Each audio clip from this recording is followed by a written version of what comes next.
Donc, rebonjour. Comme je vous l'ai dit, l'histoire va porter sur donc ce passage des moments difficiles aux moments sympathiques ou vice-versa. C'est l'histoire d'un homme qui était très très riche et qui était donc accompagné par un shamash, donc un serviteur qui l'accompagnait, son homme de main, qui l'accompagnait dans toutes ses affaires. Et un jour, le jour où ce grand riche a signé le plus gros de ses contrats, son contrat le plus riche, le plus cher. Donc après avoir signé ce contrat-là, son shamash l'a vu tout d'un coup s'arrêter et se mettre à pleurer. Donc il n'a pas compris.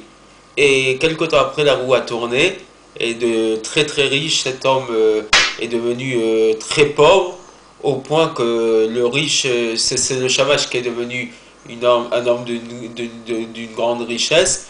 Et cet homme s'est retrouvé pratiquement à la rue. Il avait vraiment plus que ses habits sur sa peau.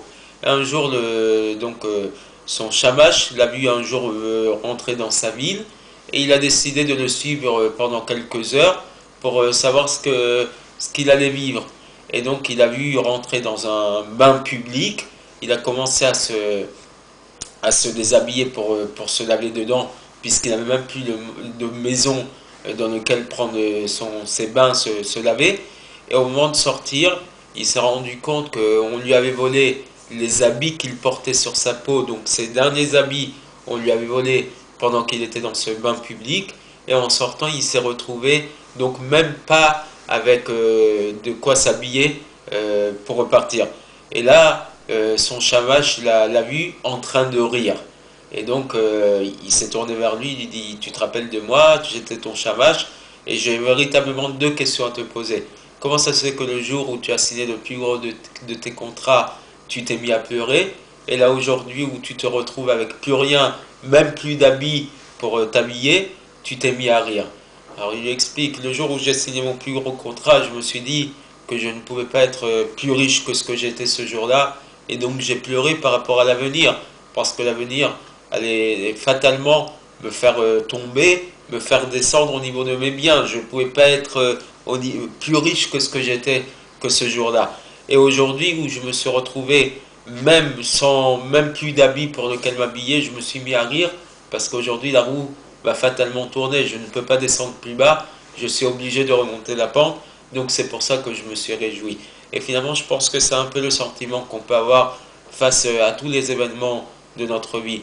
Les jours où Baruch Hashem tout va bien, on, on oublie de s'adresser à Dieu, on oublie de prier, on croit que tout va bien, et finalement, on devrait se mettre quelque part un peu à pleurer, un peu à se remettre en cause et à se remettre en question, parce que si on arrive aussi haut, on va fatalement à un moment ou à un autre retomber de notre nuage, et le jour où Baruch Hashem, et je dis Baruch Hashem parce qu'Akadosh Baruch Hu, quand il nous amène des épreuves, ce sont des épreuves d'amour, qui est Hachar Yoav Hashem Yochriar, celui que Hashem il aime, il le met à l'épreuve, dit le roi Shlomo Ameler, le roi Salomon, dans le livre de Michelet, dans les Proverbes.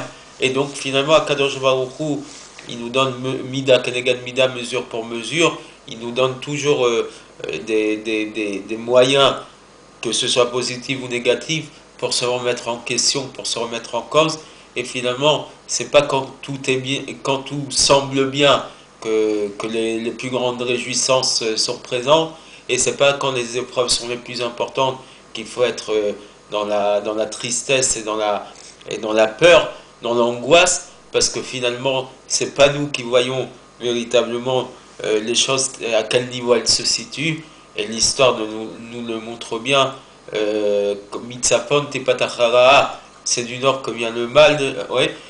C'est pas quand tout semble bien s'aligner au niveau matériel, au niveau financier, au niveau économique, que la situation est la meilleure. Et c'est pas quand la situation, c'est surtout quand la situation spirituelle est forte que l'on peut être dans la joie. Donc j'espère vraiment que cette petite histoire et ces quelques mots vont relever un peu mes amis, nos amis qui se sentent mal actuellement à tous les niveaux matériels, au niveau de la santé et avec toutes les difficultés que chacun a.